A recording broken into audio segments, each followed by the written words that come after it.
الحمد لله رب العالمين. اللهم صل على سيدنا محمد وعلى آل سيدنا محمد. اللهم أنزل المقعد المفضل عندك يوم القيامة.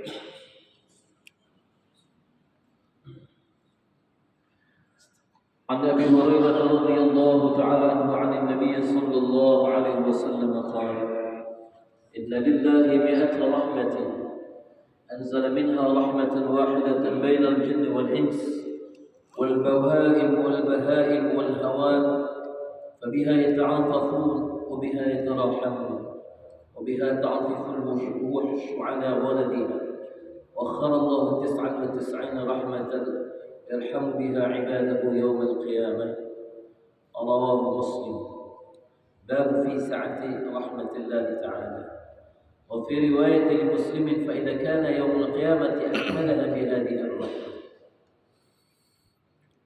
وفي رواية مسلم في باب سعة رحمة الله تعالى عن عمر بن الخطاب رضي الله تعالى عنه أنه قال: قدم على رسول الله صلى الله عليه وسلم بسبي، فإذا امرأة من السبي تبتغي، إذا وجدت صبيا في السبي أخذته فألصقته ببطنها وأرضعته، فقال لنا رسول الله صلى الله عليه وسلم: أترون هذه المرأة طارحة ولدها في النار؟ قلنا: لا والله، وهي تقدر على أن لا تطرحه.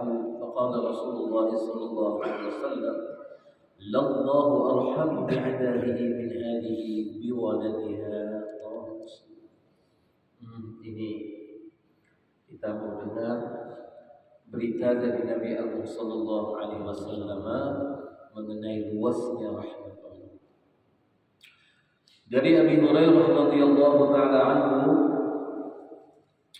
dari Nabi Agung baginda Rasulullah Muhammad sallallahu alaihi wasallam, bahwa beliau telah bersabda: Inna lillahi 100 rahmatin.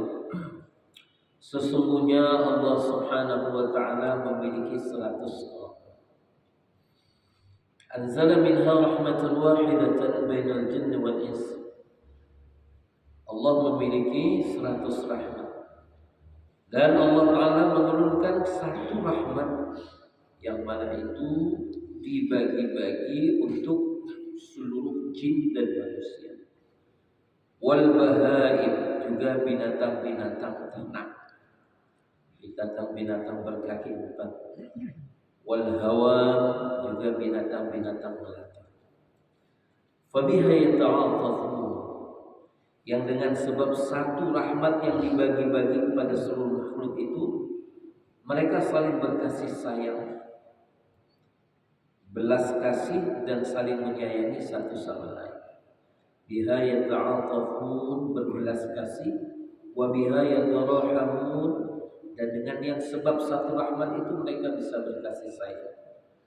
Wa biha ta'tiful wahsyu ala waladiha, yang dengan sebab rahmat itu pula, yang 1 itu, binatang-binatang buas, binatang-binatang liar itu bisa mengasihi anaknya, menyayangi anaknya.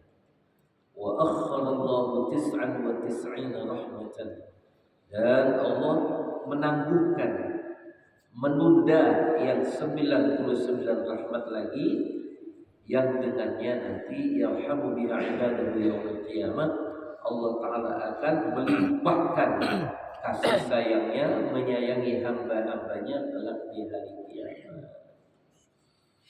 Hadis riwayat Imam Muslim.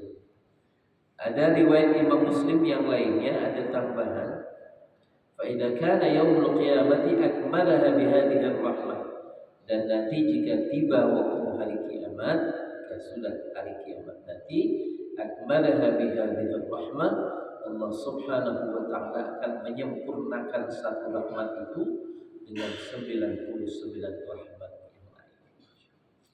Jadi hari ini dimuliakan Allah Ta'ala, kita hari ini menyaksikan, bahkan kita sendiri merasakan, rasa-rasanya kita mau buat apa aja, mau berkorban, mau susah payah, dengan cara apa saja demi untuk membahagiakan anak-anak kita, demi untuk membahagiakan orang-orang yang kita cintai. Bahkan binatang yang kita pahami sebagai binatang buas pun begitu lembut perilakunya, begitu sayang kepada anak-anaknya. Itu adalah efek dari satu rahmat yang Allah Ta'ala turunkan di dunia ini, yang namanya Allah bagi-bagi pada seluruh makhluk. Itu belum seluruh rahmat Allah Ta'ala bagi-bagi, hanya satu bahagian dari rahmat Allah. Tapi efeknya orang tua sayang kepada anaknya, suami sayang kepada istrinya. Bahkan sampai di sini disebutkan secara khusus binatang-binatang buas pun sayang kepada anaknya. Terus kita tidak bisa membayangkan seperti apa nanti dampaknya, seperti apa nanti rasanya ketika Allah Ta'ala menyempurnakan dengan 99 bagian rahmatnya nanti ketika di hari akhir.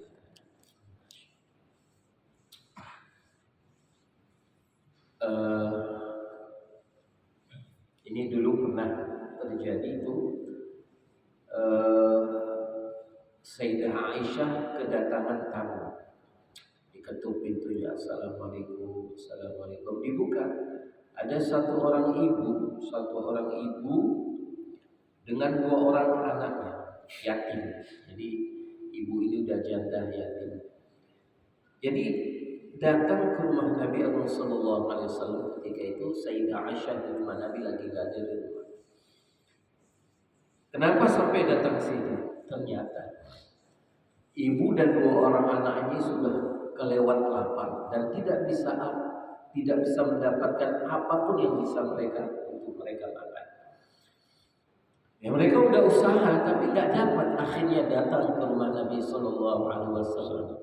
Wahai keluarga Rasulullah, adakah sesuatu yang bisa kalian berikan untuk kami?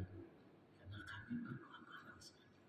Maka waktu itu Sayyidah Aisyah sudah menyiapkan 3 butir kurma.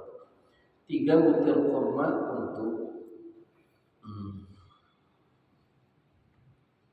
untuk beliau rencananya akan buka puasa dengan Nabi Agung Rasulullah Muhammad Sallallahu Alaihi Wasallam.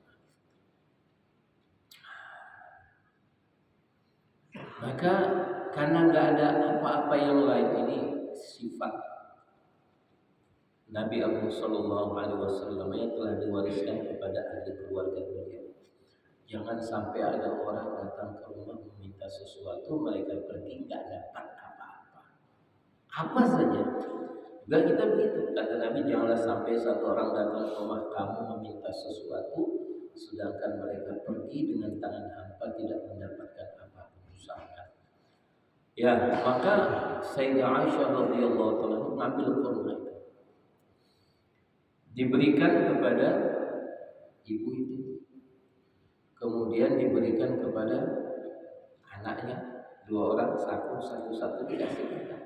Ya sudah nggak apa-apa lah, nanti kita buka puasa dengan air aja nih. 3 butir kurma yang sudah disiapkan untuk buka puasa dengan Nabi diberikan kepada ibu ini dengan 2 anaknya. Nah, karena saking laparnya dikasih ke anaknya ya habis cepat gitu ya, cuman sebutir.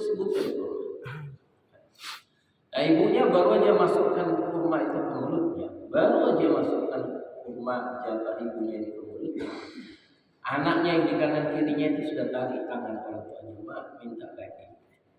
Jadi cuma dapat satu. Ibunya juga kelaparan, bukan cuma anaknya, ibunya juga lapar.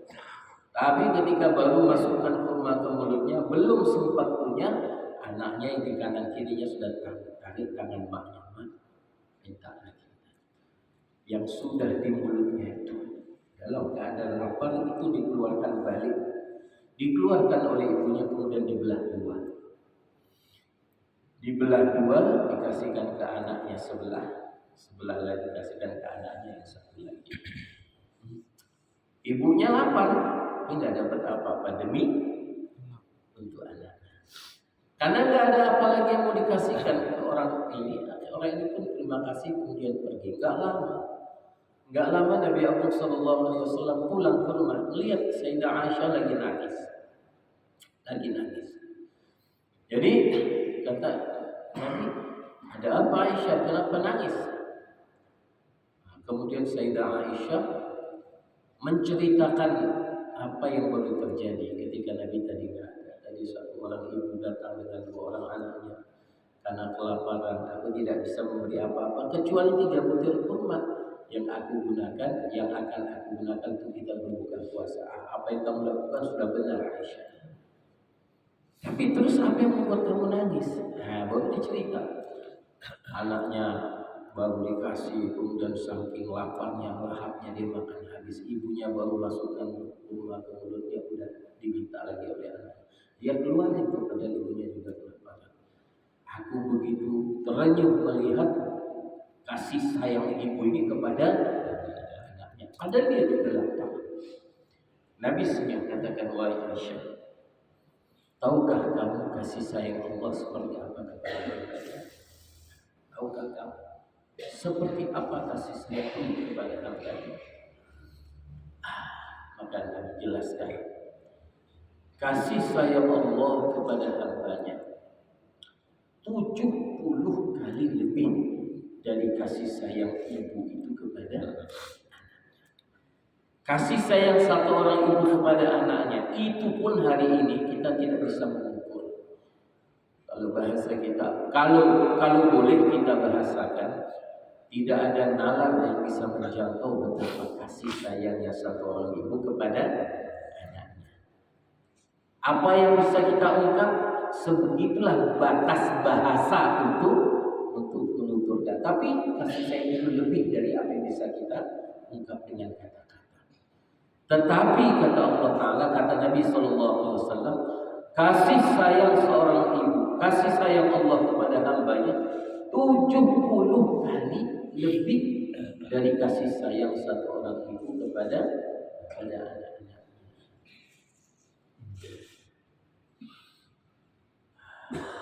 Atau orang ibu itu sampai siap mau, ya Allah sudah biar aku saja yang sakit, yang penting anak-anak ini sembuh.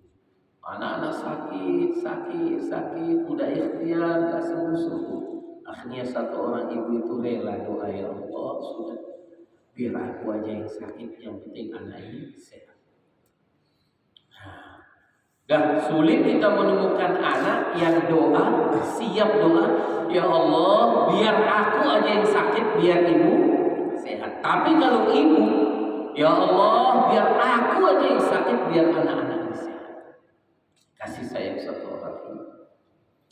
Tetapi kata Nabi, begitu pun dahsyatnya kasih sayang satu orang ibu kepada anaknya, kasih sayang Allah kepada kita hamba-hambanya itu 70 kali. Dan kalimat 70 kali itu bukan berarti kelipatan 70, bukan. Istilah orang-orang Arab, bangsa Arab mengistilahkan 70 kali itu bilangan yang sudah tidak terhitung lagi. Kalau katakan 70 kali, maksudnya itu sudah nggak terhitung. Bukan berarti kasih sayang satu orang itu kelipatan 70, enggak, lebih dari itu maksudnya. Begitulah istilah bahasa ungkapan orang Arab. Orang Arab biasa mengungkapkan maksudnya dengan ukuran yang tidak, bilangan yang tidak terukur dengan pakai angka 70. Supaya pelan-pelan ya, pelan-pelan kita mengenali betapa luasnya rahmat Allah untuk kita. Hadis berikutnya juga diriwayatkan oleh Imam Muslim. Ini dia berkaitan dengan gambaran kasih sayang Allah kepada hambanya melebihi sayang ibu kepada anaknya. Dari Umar bin Khattab radhiyallahu ta'ala anhu, ia bercerita, qadima ala Rasulillah sallallahu alaihi wasallam bisabyin, fa idza imra'atun min as-sabyi tabtaghi wa idza wajadat sabiyyan fi as-sabyi akhadathu fa alsaqathu bi batniha wa arda'athu. Beberapa tawanan dihadapkan kepada Nabi SAW. Dulu ada peperangan kan, mendapatkan kemenangan, ada harta rampasan, juga ada tawanan dihadapkan kepada Nabi SAW. Tiba-tiba ada satu orang tawanan wanita terlihat mencari-cari sesuatu.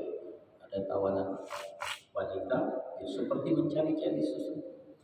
Nah, ketika kemudian ia mendapati satu orang bayi, anak kecil, di antara tawanan tersebut, segera wanita itu mengambil anak kecil tadi, mendekapnya ke pelukannya, lalu terus menyusui. Ya, artinya wanita ini juga ketika itu jadi tawanan, juga bayi kecil tadi jadi tawanan. Maka Nabi sallallahu alaihi wasallam bersabda kepada kami, faqala lana Rasulullah sallallahu alaihi wasallam, Nabi bersabda kepada kami, "Atarawna hadhihi al-mar'ata tarihatan waladaha fi an-nar?" Para sahabatku, kata Nabi, menurut kalian wanita yang panik tadi nyari-nyari sesuatu, ternyata ketika melihat satu orang anak kecil bayi, terus diambilnya, dipeluknya, disusuinya, berarti ini kan anaknya. Menurut kalian, mungkin nggak wanita ini mencampakkan anaknya tadi ke dalam api? Sahabat serentak menjawab, "Qulna la wallahi, demi Allah nggak mungkin ya Rasulullah. Nggak mungkinlah wanita tadi yang begitu penyayang kepada anaknya, bayinya tadi. Pas kehilangan begitu panik, begitu dapat terus dipeluk, nggak peduli dengan orang sekitarnya, terus disusui bayi itu di hadapan orang banyak. Sebegitu dahsyatnya sayangnya wanita ini kepada bayinya. Nggak mungkin ya Rasulullah. Bersumpah demi Allah, nggak mungkin ya Rasulullah. Nggak mungkin wanita ini akan melemparkan bayinya itu ke dalam api. Wahai taqdir ala ila tatrahu, nggak mungkin dia akan melemparkannya ke dalam api. Nah, Nabi sallallahu alaihi wasallam bersabda, faqala Rasulullah sallallahu alaihi wasallam, Nabi sallallahu alaihi wasallam bersabda, "Lallahu, sungguh Allah." La di sini lam takkid ya. Lallahu, sungguh Allah Ta'ala, arhamu bi'ibadihi, lebih penyayang kepada hamba-hambanya, min hadihi biwaladiha, melebihi sayangnya wanita ini kepada bayi kecilnya tadi. Hadis riwayat dari Imam Muslim. Jadi hadirin yang dimuliakan oleh Allah Ta'ala, kita ini punya Rabb, kita ini punya Tuhan yang begitu penyayang. Seperti mana kita meyakini kasih sayangnya ibu kita kepada kita. Mereka membuat apa aja demi untuk menjaga kita, membesarkan kita. Tetapi kita juga harus paham, kita punya Rabb yang begitu penyayang kepada kita. Dan kasih sayang Rabb kita kepada kita jauh lebih daripada sayangnya ibu kita untuk kita. Masya Allah. Maka hadirin yang dimuliakan oleh Allah Ta'ala, pelan-pelan kita ini mengenali Allah. Perlahan-lahan kita berusaha dan doa agar kita semakin mengenal siapa Rabb kita. Sehingga kata ulama, mustahil setelah kita mengenal Rabb kita, mengenal Tuhan kita, kita tidak cinta kepada Tuhan kita, tidak mungkin. Masalahnya satu saja kata ulama. Kenapa hari ini kita belum cinta kepada Rabb kita? Karena kita belum kenal seperti apa, bagaimana kasih sayang Rabb kita kepada kita. Allah siapkan segalanya untuk kita sebelum kita dihadirkan ke dunia. Apa yang kita butuhkan dalam kehidupan kita, Allah sudah siapkan duluan sebelum kita didatangkan ke dunia ini. Masya Allah. Ada doa Pak, ada doa yang diajar oleh Nabi kepada satu orang pendosa. Satu orang pendosa datang kepada Nabi. Saking dahsyatnya kejahatan dan dosa-dosanya, sehingga kejahatannya, dosa-dosanya membuat dia ini gelisah siang dan malam. Dihantui oleh rasa takut yang mengerikan, sehingga gak ada jalan lain kecuali udahlah ngadu aja sama Rasulullah, minta solusi dari Rasulullah. Datang sambil naruh tangannya ke kepala, wadanuba ya Rasulullah, banyak kali dosa biasa. Orang-orang yang bergelut dengan kejahatan, maksiat, dosa, kalaupun kelihatan dia ketawa terbahak-bahak, sebenarnya orang seperti ini hidup dalam ketakutan. Apalagi kalau sudah malam itu gelisah, ketakutan. Walaupun kelihatannya kayaknya dia bisa ketawa, tapi sebenarnya itu hanya mengalihkan rasa takutnya. Maksiat, kejahatan, dosa selamanya akan mendatangkan ketakutan dan kegelisahan. Maka pemuda ini dalam keadaan gelisah, ketakutan datang pada Nabi. Wadanuba, ya Rasulullah, alangkah banyaknya dosaku. Habis aku ini, dah nggak ada ketenangan lagi. Maka Nabi katakan, duduk sini saya, penyayangnya Nabi amat umatnya, walaupun sudah banyak dosa. Kita kadang-kadang orang nakal sedikit, baik mantan kayak udah jijik. Padahal kita sendiri belum tentu suci dari dosa. Dan di sini perlakuan Nabi sama umatnya yang banyak dosanya kayak gitu. Pelan-pelan kita belajar seperti apa Nabi dalam membawa umat. Gak cepat-cepat memvonis orang, oh ini khatamallahnya, khatamallahnya. Itu kita kadang-kadang angkuh. Baru taat sedikit tengok orang nyan khatamullah ala qulubi nyan kayak stempel kartu hati gak bisa. Datang sini. Qul, katakanlah wahai anak muda, Allahumma ya Allah, rahmatuka awsa'u min dhunubi. Ya Allah, seperti apapun banyaknya dosa-dosaku, kasih sayangmu jauh lebih luas daripada tumpukan dosa-dosaku. Subhanallah. Pada orang yang kayak ini Nabi memperkenalkan kasih sayang dan disuruh mengikrarkan itu akan mendatangkan kelapangan dalam Allahumma maghfiratuka awsa'u min dhunubi. Ya Allah, kasih sayang jauh lebih luas daripada tumpukan dosa-dosa. Rahmatuka arja 'indi min amali.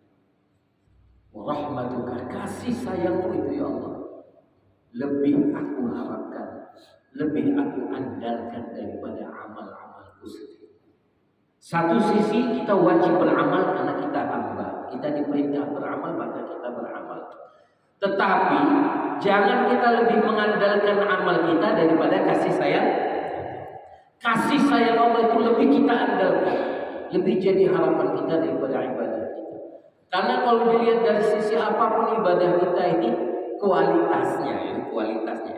Sholat kita ya udah sholat, alhamdulillah ada sholat. Tapi kualitasnya, kalau Allah cek, tengok rukunya nambah lagi, tengok sujudnya nambah lagi, tengok takbirnya nambah lagi, fatihahnya nambah lagi, mandu nambah lagi. Mau nggak diterima, dia udah buat. Mau diterima, cihana standar. Nah, disinilah peran kasih sayang. Hambaku udah mau berjalan dalam kegelapan, di suasana yang sejuk. Dia telah tepiskan dorongan hawa nafsunya ingin tidur lebih lama. Nah, kasih sayang Allah itulah yang berperan, kemudian diterima amal itu. Walaupun dari segi standar amal itu nggak standar untuk diterima. Inilah inti daripada doa yang diajarkan oleh Nabi tadi. Allahumma maghfiratuka, Allahumma maghfiratuka, ya Allah pintu ampunanmu, awsa'u min dhunubi, lebih luas daripada tumpukan dosaku sebanyak manapun. Wa rahmatuka, dan kasih sayangmu, arja, lebih aku harapkan, lebih aku andalkan, arja indi, di sisiku, min amali, daripada amal-amalku. Maka anak muda itu pun ikut. Jadi ini memang sunnah. Satu orang guru mengajarkan doa, ditalqin, kemudian nanti muridnya ikut. Kemudian diulang lagi, ulangi lagi, kemudian diulangi lagi sekali lagi, kemudian ulangi lagi, kata Nabi dia baca. Kemudian dia katakan, kum ghafarallahu laka dzambak. Sudah nak, Allah Ta'ala sudah ampunkan semua dosa-dosa. Enggak ada. Sebegitulah rahmat Allah kepada kita. Buat dosa bertahun-tahun, dengan mengakui, menyesali, kemudian menyatakan Engkau Maha Pengampun, Engkau Maha Penyayang, sudah begitu mudahnya dosa-dosa kita diampuni oleh Allah. Tuhan yang seperti itulah Tuhan kita, seperti itulah Rabb kita. Masa iya kita enggak cinta sama Rabb kita? Hadirin yang dimuliakan oleh Allah Ta'ala, siapa yang akan memperdengarkan hadis-hadis ini kepada umat? Siapa yang akan memperkenalkan kasih sayang Allah kepada umat? Ya kita. Setelah Allah dengan kasih sayangnya mempertemukan kita dengan hadis ini, melalui keberkahan kasih sayang para ulama yang kemudian membukukan hadis ini disampaikan kepada kita. Maka setelah kita mengenal betapa luasnya kasih sayang Allah, nah adalah menjadi tanggung jawab kita juga memperkenalkan kasih sayang Allah kepada umat. Sehingga sebanyak mana orang jadi cinta kepada Allah sebab kita perkenalkan sayang Allah kepada umat, maka sebanyak itulah bertambahnya kasih sayang Allah untuk kita. Hadirin yang dimuliakan oleh Allah Ta'ala, kita tidak bisa membayangkan dengan yang satu bahagian rahmat ini pun kita yang tadinya kecil jadi besar, kita yang tadinya lemah jadi memiliki sedikit kekuatan, kita yang tadinya nggak tahu apa-apa, banyak hal yang kita ketahui. Tadinya kita nggak punya apa-apa, kita jadi punya banyak hal. Coba bayangkan. Dan itu bukan hanya kita, manusia yang lain juga, untuk jin, bahkan binatang-binatang lain, bahkan binatang-binatang buas juga mendapatkan dampak, efek daripada kasih sayang Allah Subhanahu wa Ta'ala. Kan nggak kita dengar macan atau singa atau harimau karena laparnya kemudian makan anaknya, kan nggak kita dengar. Bisa dia menyayangi anaknya, walaupun dia bisa maksa itu. Kok bisa begitu? Efek daripada kasih sayang Allah. Satu rahmat itu dibagi-bagi, seluruh makhluk bisa menyayangi, bisa berbelas kasih. Kita tidak bisa bayangkan kayak apalah nanti nikmat yang kita dapatkan ketika Allah Ta'ala melepas 99 bahagian rahmat itu nanti ketika di hari akhir. Semoga Allah Ta'ala jadikan kita termasuk orang yang akan menerima 99 rahmat yang masih tertangguh dari Allah Ta'ala kita nanti di hari akhirat. Jangan sampai kita malah menerima kemurkaan Allah yang masih tertangguh, yang mana karena kesabaran Allah, kasih Allah belum dilepas di dunia ini.